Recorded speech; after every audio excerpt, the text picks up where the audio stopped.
Good afternoon, students. I am your biology teacher Vineet वाला। आज बच्चे हम चैप्टर 2 के बारे में डिस्कस करेंगे। जैसे कि मैं आपको पहले से इसकी पीडीएफ भेज चुकी हूँ, आप लोगों ने रीड कर ली होगी। चैप्टर 1 इस चैप्टर 2 के बेसिक्स हैं, इसीलिए मैंने आप लोगों के लिए कोई भी वीडियो नहीं बनाई। बट अब मुझे लगता है कि कुछ कॉन्सेप्चुअल नीड्स हैं जो आपकी क्लियर होनी चाहिए।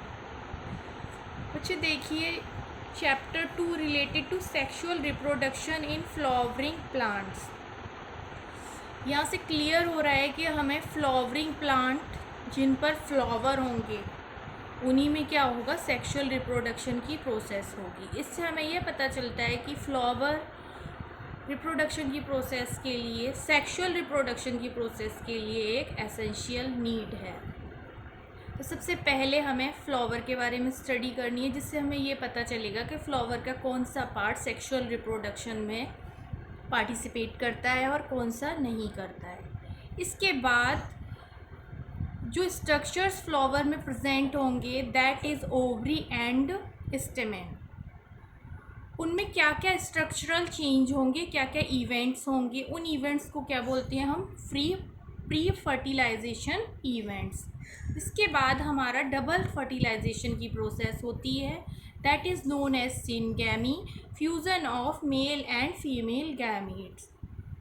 जब हमारी डबल फर्टिलाइजेशन की प्रोसेस कंप्लीट हो जाएगी तो हमें जायगोट का फॉर्मेशन होगा और वो जायगोट आगे चलकर एम्ब्रियो में कन्वर्ट हो जाएगा। This process is known as post fertilization. जो हमारा जायगोट डबल फर्टिलाइजेशन में बना था, वो पोस्ट फर्टिलाइजेशन में क्या होगा, उसमें कुछ स्ट्रक्चरल इवेंट्स होंगे और वो किस में कन्वर्ट हो जाएगा, हमारा एम्ब्रियो में कन्वर्ट हो जाएगा। और ये एम्ब्रियो आगे चलकर एक न्यू प्लांट्स में कन्वर्ट हो जाएगा। Got it? Now we will discuss about flower. Flower, a fascinating organ of organism.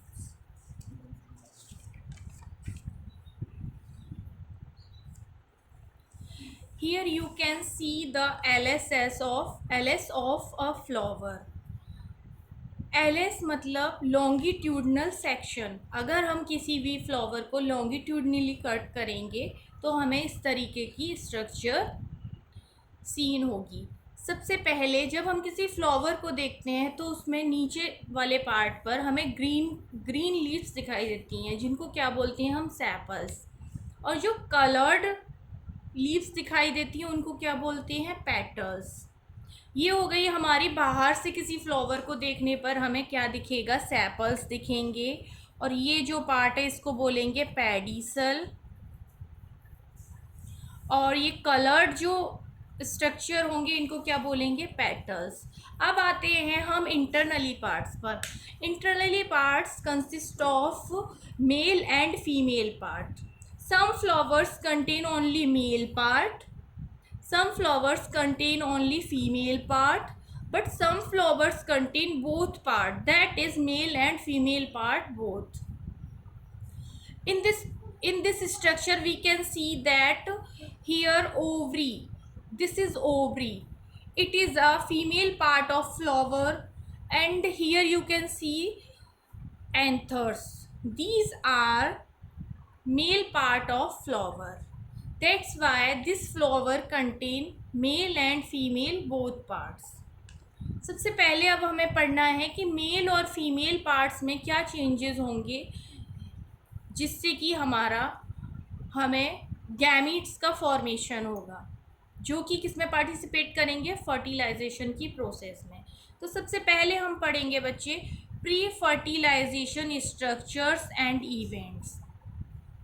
Mail reproductive organ को क्या बोलेंगे आप, stamens. And female reproductive organ को क्या बोलेंगे आप, gynoecium. Male reproductive organ known as stamens and female reproductive organ known as gynoecium.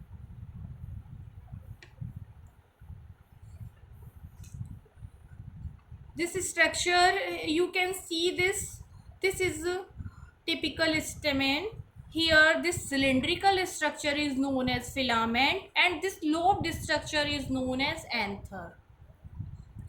जब हम इस स्ट्रक्चर को ट्रांसवर्सली कट करते हैं तो हमें ये स्ट्रक्चर सीन होगा।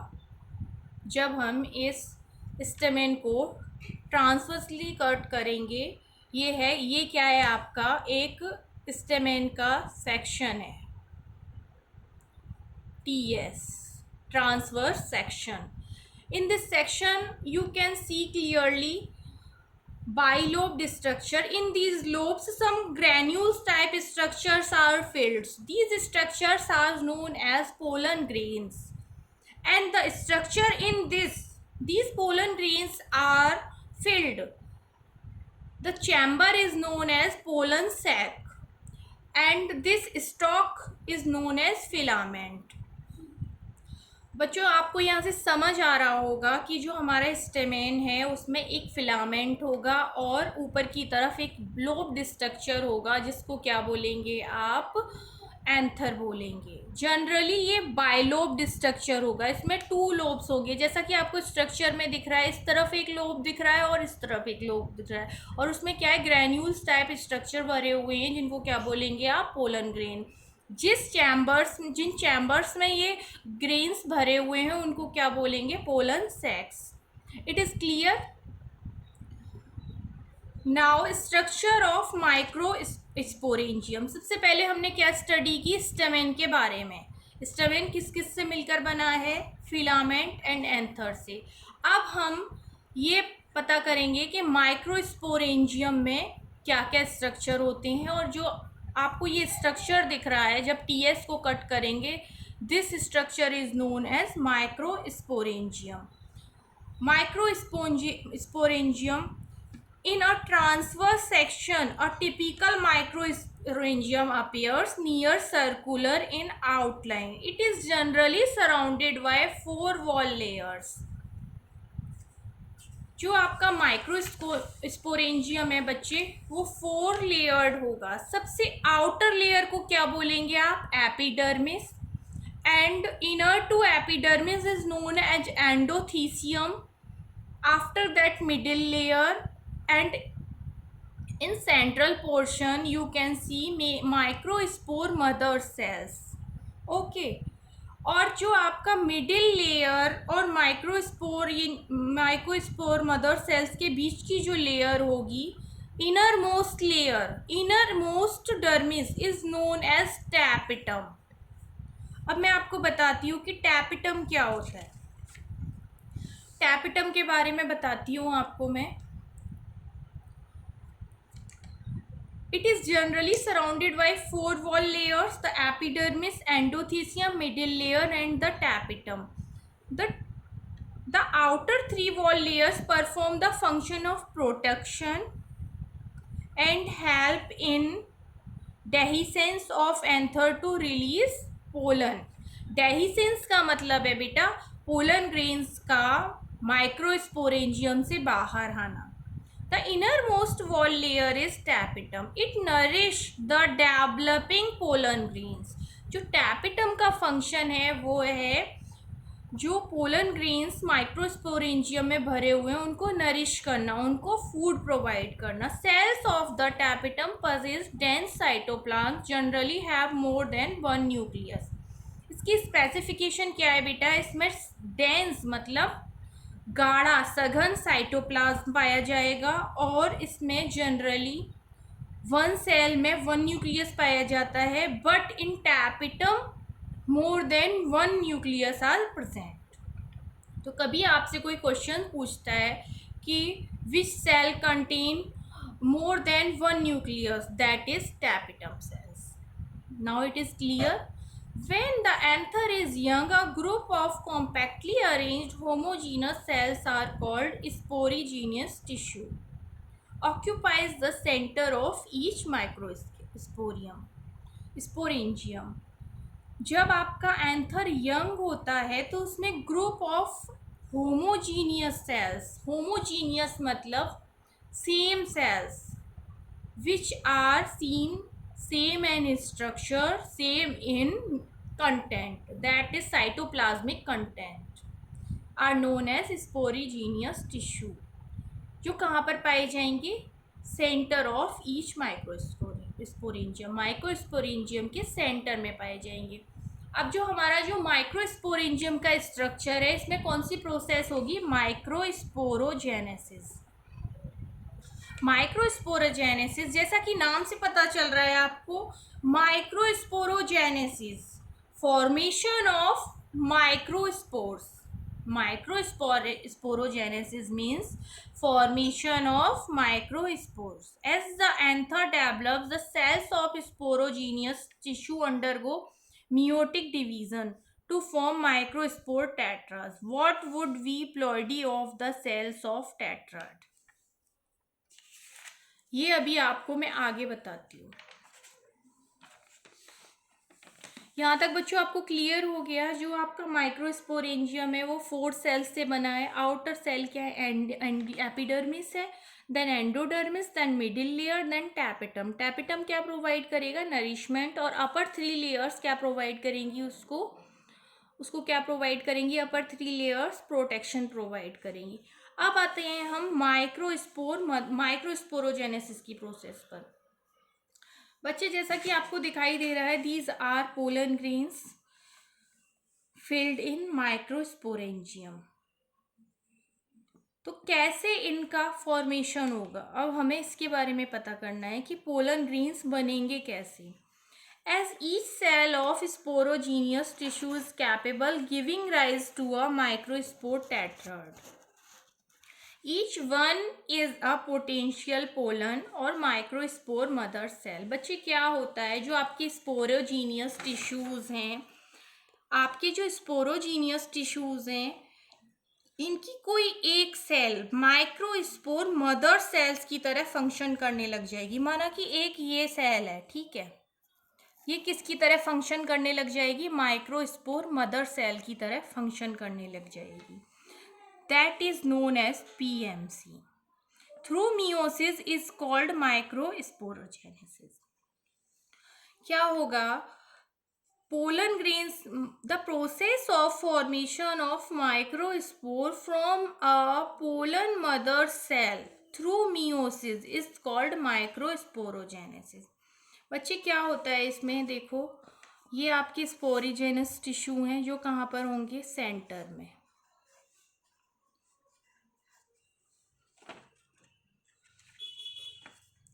बच्चे देखो, ये स्पोरोजीनियस टिश्यू क्या होंगे, आपके सेंटर में होंगे, जैसा कि आपको स्ट्रक्चर में दिखाई दे रहा है, ठीक है। इनकी कोई एक सेल किसकी तरह वर्क करने लग जाएगी, पीएमसी, पोलन मदर सेल की तरह फंक्शन करने लग जाएगी। ये pollen mother cell meiotically, meiosis की प्रोसेस के थ्रू क्या फॉर्म करेगी, पोलन ग्रेन्स। इसमें कौन सी प्रोसेस होगी, इस पोलन मदर सेल में कौन सी प्रोसेस होगी, मियोसिस। अब ये हमारी पोलन मदर सेल्स क्या थी, डिप्लॉइड, और मियोसिस की प्रोसेस के बाद क्या हो जाएगी, ये हैप्लॉइड। तो जो आपके पोलन ग्रेन्स होंगे वो क्या होंगे, haploid. It is clear. Now see in book.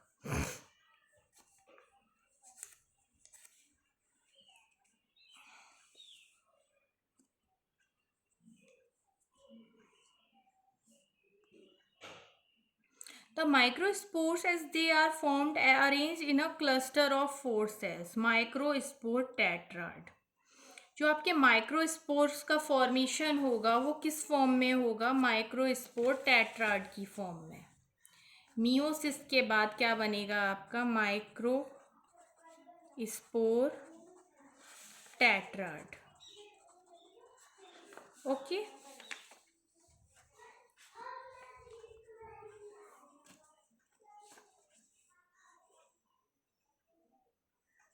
Microspore tetrad से आप क्या समझ रहे हैं, मैं आपको इस चीज़ को एक्सप्लेन करती हूँ बच्चे।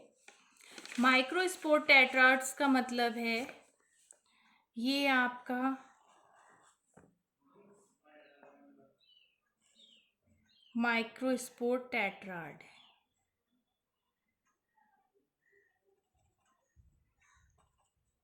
ठीक है, इसमें 4 पोलन ग्रेन्स क्या है, 4 pollen grains arranged in cluster. जो आपकी पोलन मदर सेल्स है उसमें मियोसिस की प्रोसेस होगी। पोलन मदर सेल्स क्या थी, डिप्लॉयड। मियोसिस के बाद आप लोग जैसा कि सभी जानते हैं मियोसिस कैसा डिवीज़न है, रिडक्शनल डिवीज़न, जिसमें क्या हो जाते हैं, नंबर ऑफ क्रोमोसोम्स हाफ हो जाएंगे, उसकी प्लॉइडी क्या हो जाएगी, हाफ हो जाएगी। नाउ द पोलन ग्रेन टेट्राड्स जो स्ट्रक्चर है वो कैसा होगा, haploid. When favorable conditions come, these pollen grains release from microsporangium. This process is known as dehiscence. Pollen grains का माइक्रोस्पोरेंजियम से बाहर निकलने की प्रोसेस क्या कहलाती है, डेहिसेंस। अब ये पोलन ग्रेन्स जो कि टेट्राड फॉर्म में हैं, जब ये माइक्रोस्पोरेंजियम से बाहर आएंगे तो ये क्या हो जाएंगे, एक दूसरे से डिसोसिएट हो जाएंगे। Now it is known as pollen. Clear, this is pollen tetrad.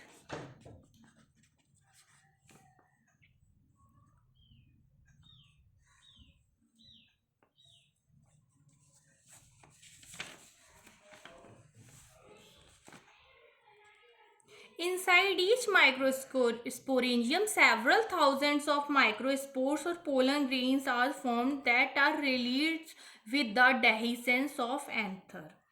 Now we will discuss about pollen grain, structure of pollen grain. pollen grain का structure कैसा होता है, ठीक है, इसके बारे में हम यहाँ पर पढ़ेंगे।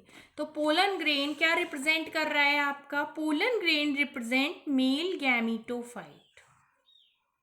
अभी तक हम क्या पढ़ रहे थे बेटा, ये था मेल स्पोरोफाइट। अब हम किसके बारे में पढ़ेंगे, मेल गैमीटोफाइट। मेल गैमीट का जहां पर दिस इज पोलन। पोलन किसकी तरह फंक्शन करेगा, मेल गैमीटोफाइट। इसको मेल गैमीटोफाइट क्यों बोल रहे हैं बच्चे, इसको मेल गैमीटोफाइट इसलिए बोल रहे हैं, जो मेल गैमीट्स का फॉर्मेशन होगा वो कहाँ पर होगा, पोलन ग्रेन से, इसलिए इसको क्या बोल रहे हैं हम, मेल गैमीटोफाइट। जो हमारे मेल गैमीट्स बनेंगे वो कहाँ बनेंगे, पोलन ग्रेन में।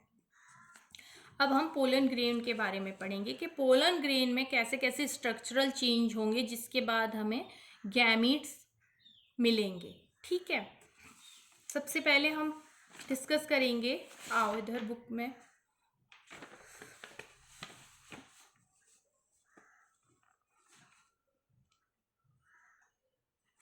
बच्चे आपको ये स्ट्रक्चर दिख रहा है, this is the structure of pollen tetras, that is cluster of pollen grains.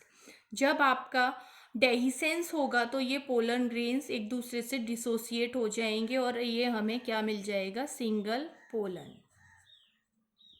This is the pollen. Pollen grains are generally spherical, measuring about 25 to 50 micrometers in diameter. It has a prominent two-layered wall. Two-layered wall, इसमें जो बाहरी wall होगी that is known as axine. Outer layer को क्या बोलेंगे आप, exine, और inner layer को क्या बोलेंगे, इंटाइन। ये आपको ध्यान रखना है, पोलन ग्रेन की आउटर लेयर क्या होगी, एक्साइन, और इनर लेयर क्या होगी, इंटाइन। जो आपकी आउटर लेयर है वो किसकी बनी होगी, स्पोरोपोलेनिन। स्पोरोपोलेनिन क्या होता है बच्चे, ये जो स्पोरोपोलेनिन है ये एक ऑर्गेनिक मटेरियल है जो क्या होता है, मोस्ट रेजिस्टेंट होता है। मोस्ट रेजिस्टेंट का मतलब इस पर किसी भी चीज़ का इफ़ेक्ट नहीं पड़ता, टेम्परेचर, वाटर, बहुत हार्ड लेयरिंग होती है इसकी, इसीलिए जो आपके पोलन ग्रेन्स हैं वो थाउजेंड ऑफ ईयर्स तक बाहर पड़े रहते हैं अनफेवरेबल कंडीशंस में, और वो डेड नहीं होते, क्योंकि उनके ऊपर क्या होती है, स्पोरोपोलोनिन की एग्जाइन होती है, वो क्या करती है, उसको प्रोटेक्शन प्रोवाइड करती है। It can withstand high temperature, strong acids and alkali. जब आप पोलन ग्रेन्स को हाई टेम्परेचर, स्ट्रॉन्ग एसिड्स, यहाँ तक कि एल्कलीज के साथ भी ट्रीट करेंगे, तो जो स्पोरोपोलेनिन की जो लेयरिंग है, एक्साइन है, वो डिग्रेड नहीं होती। That is clear. अब आपकी जो एक्साइन है इस पर एक अपर्चर पाया जाता है, that is germ pore. Germ pore जहाँ पाया जाएगा वहाँ पर स्पोरोपोलोनिन की जो एक्साइन लेयर है वो एब्सेंट होगी। जो आपका जर्म पोर होगा वहीं से क्या निकलेगी, आपकी पोलन ग्रेन से जर्म ट्यूब निकलेगी। ठीक है, उस वो जर्म ट्यूब कहाँ जाएगी, ओवरी तक पहुँचेगी और वहाँ पर जाकर क्या कर देगी, मेल गैमीट्स को रिलीज कर देगी, जिससे क्या होगा, आपका मेल गैमीट्स फीमेल गैमीट्स के साथ फ्यूज हो जाएंगे और आपको जायगोट मिल जाएगा। यहाँ तक आपको क्लियर हो गया बच्चे। जो आपकी पोलन ग्रेन्स हैं उनकी if outer layer is known as exine, that is made up of from sporopollenin, that is made up of sporopollenin. Sporopollenin क्या होगा, एक ऑर्गेनिक सब्सटेंस है जो कि क्या होता है, हाईली रेजिस्टेटिव होता है। यहाँ तक कि हम इस पोलन ग्रेन्स को एसिड्स, हाई टेम्परेचर और एल्कली के साथ भी ट्रीट करते हैं, तो जो स्पोरोपोलेनिन की लेयर है वो डिग्रेड नहीं होती। बट एक्साइन लेयर पर एक पोर पाया जाता है जहाँ पर क्या होता है, जो स्पोरोपोलेनिन का लेयरिंग है वो नहीं होती, वहीं से आपकी क्या निकलती है, जर्म ट्यूब निकलेगी, और जर्म ट्यूब में क्या होंगे, आपके मेल गैमिट्स, जो हम आगे पढ़ेंगे कि मेल गैमिट्स का फॉर्मेशन कैसे हो रहा है। Now pollen grains are well preserved as fossils because of the presence of sporopollenin. जैसा कि मैंने आपको पहले बताया अभी, जो आपके पोलन ग्रेन्स हैं वो थाउजेंड ऑफ ईयर्स तक क्या है, पड़े रहते हैं एज अ फॉसिल, क्योंकि उन पर क्या प्रेजेंस है, स्पोरोपोलेनिन की लेयर है, वो क्या है, डिग्रेड नहीं होती, ना उस पर हाई टेम्परेचर का असर होता, ना ही उस पर एसिड्स का, ना बेसिस का। Now clear. The inner wall of pollen grain is called intine. It is thin and continuous layer made up of cellulose and pectin. जो आपकी इनर लेयर है वो किसकी बनी होगी, सेल्यूलोज और पैक्टिन की बनी होगी। The cytoplasm of pollen grain is surrounded by plasma membrane. अब हमने क्या पढ़ा, सबसे पहले एक्साइन लेयर है जो किसकी बनी हुई है, स्पोरोपोलोनिन की बनी हुई है, ये जो एक्साइन लेयर है। इसके बाद इंटाइन, वो किसकी बनी हुई है, सेल्यूलोज और पैक्टिन की। अब इसके अंदर क्या भरा हुआ है, साइटोप्लाज्म, जो किससे कवर्ड होगा, प्लाज्मा मेम्ब्रेन से। Clear. When pollen grains mature it contains 2 cells. अब बच्चे जैसे जैसे ये पोलन ग्रेन मैच्योर होना स्टार्ट होगा, ये 2 सेल्स में डिवाइड हो जाएगा। ये आपका पोलन ग्रेन है, इसमें ये साइटोप्लाज्म है, साइटोप्लाज्म में न्यूक्लियस है और ये वैक्यूल्स पड़े हुए हैं। ठीक है। अब जैसे जैसे आपका जो पोलन है वो क्या होगा, मैच्योर होना स्टार्ट होगा, तो उसमें क्या होगा, डिवीज़न होना स्टार्ट होगा। जो आपका न्यूक्लियस है ये न्यूक्लियस क्या करेगा, डिवाइड करना स्टार्ट कर देगा। यहाँ पर न्यूक्लियस आपको सिंगल न्यूक्लियस दिख रहा है। अब डिवीज़न डिवीज़न हो रहा है, यहाँ पर आप देख रहे हो डिवीज़न हो रहा है बच्चे, डिवीज़न हो रहा है। इस डिवीज़न के बाद आपको दिख रहा है जो या तो मियोटिक डिवीज़न होगा या माइटोटिक डिवीज़न, 2 टाइप्स के होते हैं। बट ये सेल क्या है, हमारी हैप्लॉइड सेल है, और हमें हैप्लॉइड क्या है, गैमीट्स मिलने हैं, तो यहाँ पर कौन सा डिवीज़न होगा, माइटोटिक। एन से हमें क्या मिलेगा, एन, हैप्लॉइड स्ट्रक्चर से हैप्लॉइड, तो ये वाला डिवीज़न कौन सा होगा, mitotic.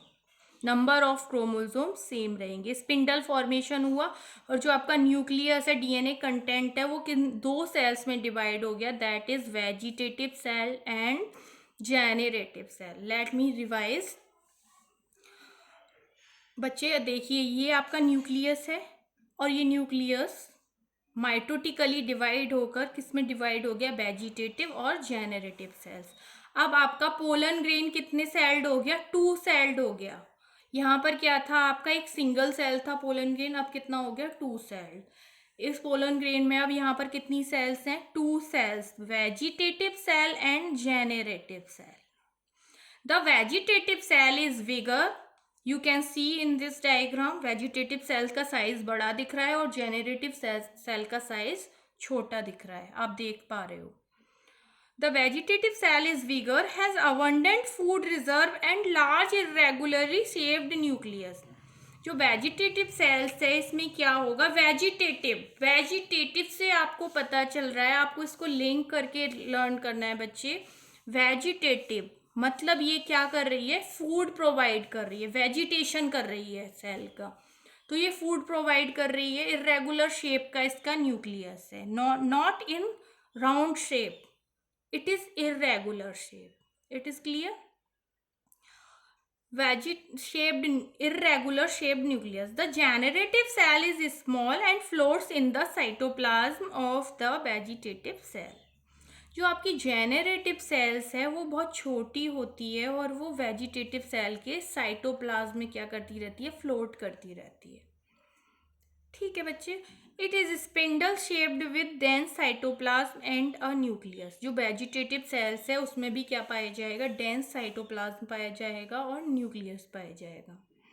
It is over 60% of angiosperm pollen grains are shed at this 2 cells. जो हमारा प्लांट वर्ल्ड है उसमें मोस्टली जो 60% एंजियोस्पर्म्स होते हैं उनमें पोलन ग्रेन्स की जो शेड स्टेज है वो 2 सेल्ड स्टेज है। In the remaining species the generative cells divided mitotically to give rise to the 2 male gametes before pollen grains are shed 3 celled stage. बच्चे देखो क्या होता है, मैं यहाँ पर आपको क्लियर करती हूँ। ये क्या है, आपका पोलन ग्रेन है, इसके बाद ये 2 सेल्ड स्ट्रक्चर बनाएगा, दैट इज वेजिटेटिव सेल।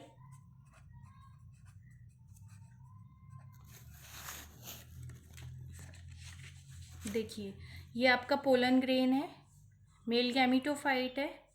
जब ये यंग स्टेज में आएगा, मैच्योर होगा, तो ये क्या बनाएगा, 2 सेल्ड स्ट्रक्चर बनाएगा, that is vegetative and generative cell. अब आगे चलकर ये यहाँ पर आपका पोलन ग्रेन क्या हो गया, 2 सेल्ड। यहाँ पर 1 सेल्ड था, अब क्या हो गया, 2 सेल्ड। इसके बाद मैंने जैसा कि आपको बताया वेजिटेटिव सेल का क्या रोल है, वो क्या करेगी, वेजिटेशन का वर्क करेगी, that is to provide food. But this generative cell, generative से लिंक करके देखो आप, जनरेशन को जिससे जनरेट हो रहा है कुछ, जिससे जनरेशन निकलने वाली है। जेनरेटिव का मतलब है जिससे आगे कुछ जनरेट होने वाला है, it means related to generation. आगे चलकर ये आपकी जेनरेटिव सेल्स है वो किस में डिवाइड हो जाएगी, 2 सेल्स में। Now this pollen grain is non 3 celled pollen grain, 1 celled pollen grain, then 2 celled pollen grain, now 3 celled। ये क्या है, आपकी वेजिटेटिव सेल। और जो आपकी जेनरेटिव सेल्स है वो किस में डिवाइड हो गई, 2 मेल गैमेट्स, 2 मेल गैमेट्स। तो आपको पोलन ग्रेन से क्या मिल गए, यहाँ पर 2 मेल गैमेट्स। आगे चलकर बच्चे ये जो वेजिटेटिव सेल है ये क्या हो जाती है, डिसअपेयर हो जाती है, और ये जो मेल गैमेट्स हैं ये पोलन ट्यूब के थ्रू, मैंने आपको बताया था एक्साइन लेयर में क्या होगा, एक जर्म पोर होगा यहाँ पर, जहाँ से क्या निकलेगी, आपकी पोलन ट्यूब। ये जो 2 मेल गैमेट्स बने हैं ये पोलन ट्यूब से होकर कहाँ जाएंगे आपके, ये आपका क्या है, ठीक है, पोलन ट्यूब से होकर कहाँ पहुँचेंगे, स्टिग्मा तक। स्टिग्मा में स्टाइल के थ्रू ये कहाँ पहुँच जाएंगे, आपके ओवरी तक। ओवरी में क्या है आपका एग जिसके साथ फ्यूज कर जाएंगे। This fusion is known as fertilization. Let me repeat, please try to understand. This is pollen grain, one celled structure, इसको क्या बोलेंगे, मेल गैमीटोफाइट। ये क्या है आपका वन सेल्ड स्ट्रक्चर है। इसके बाद ये पोलन ग्रेन किस में डिवाइड होगा, वेजिटेटिव सेल और जेनरेटिव सेल्स में। ये टू सेल्ड सेल्स होगी बच्चे, टू सेल्ड पोलन ग्रेन होगा। इसके बाद जेनरेटिव सेल क्या हो जाएगी आपके, टू मेल गैमीट्स में डिवाइड हो जाएगी। यहाँ पर जो आपका पोलन ग्रेन है वो क्या हो जाएगा, थ्री सेल्ड। ये जो दो मेल जो आपकी वेजिटेटिव सेल है वो क्या हो जाएगी, फूड प्रोवाइड करेगी और उसके बाद डिसअपेयर हो जाएगी, न्यूट्रिशन प्रोवाइड करती रहेगी, उसके बाद डिसअपेयर हो जाएगी। जब आपके ये मेल गैमीट्स क्या हो जाएंगे, mature. Male gametes pollen tube जो निकलेगी उसके थ्रू कहाँ पर मूव करेंगे, आपकी स्टिग्मा पर पहुँचेंगे। स्टिग्मा से स्टाइल के थ्रू ये कहाँ पर आ जाएंगे, ओवरी में। ओवरी में एग के साथ इनका फ्यूज़न हो जाएगा, जो हम अभी आगे फर्टिलाइजेशन की प्रोसेस में डिस्कस करेंगे। मैंने अभी आपको ये रफली समझाने के लिए बताया। ये सारी प्रोसेस हम कहाँ पढ़ेंगे, डबल फर्टिलाइजेशन की प्रोसेस में। Got it. तो बच्चे यहाँ तक हमने क्या क्लियर कर लिया, यहाँ तक हमने क्लियर कर लिया कि आपका जो स्टेमेन है वो किस किस चीज़ से मिलकर बना है। माइक्रोस्पोरेंजियम कितने सेल्स से मिलकर बनी है, माइक्रोस्पोर्स का formation, microspore tetrad, microspore, then division in microspore and formation of male gametes. तो आपका फ्लावर के जो प्री फर्टिलाइजेशन इवेंट्स हैं, प्री फर्टिलाइजेशन इवेंट्स में हमने अभी किसके बारे में पढ़ा है, मेल पार्ट्स के इवेंट्स के बारे में पढ़ा है। नेक्स्ट वीडियो में हम फीमेल पार्ट्स में जो इवेंट्स होंगे उनके बारे में पढ़ेंगे। नेक्स्ट वीडियो में हम पढ़ेंगे the pistil, that is female part, और megasporangium, ovule and embryo sac. Thank you.